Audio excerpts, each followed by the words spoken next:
अस्सलामुअलैकुम वरहमतुल्लाहि वबरकातुहू। दोस्तों, ट्रैवल ट्रैकर पर आपको खुशामदीद कहते हैं। आज हम आपको जो वीडियो दिखाने जा रहे हैं वो नामवर बीमारी कोरोना वायरस के हवाले से वीडियो है कि आपके ब्लड में कैसे कोरोना वायरस नज़र आता है। तो चलिए चेक करते हैं। माइक्रोस्कोप के ज़रिए ये जूमिंग हो रही है। आपको दिखाया जा रहा है कि कैसे कोरोना वायरस आपके ब्लड में दिखाई देता है।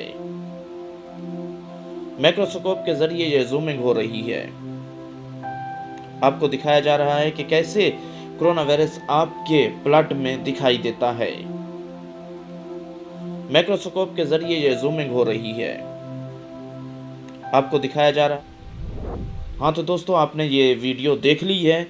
तो मज़ीद ही ऐसी ही वीडियोस देखने के लिए हमारे यूट्यूब चैनल ट्रैवल ट्रैकर को करें सब्सक्राइब और बेल आइकन बटन दबाएं। और हाँ, वीडियो को लाजिम शेयर करें और अपने दोस्तों तक लाजिम शेयर करें, ईमो पर शेयर करें, व्हाट्सएप पर शेयर करें।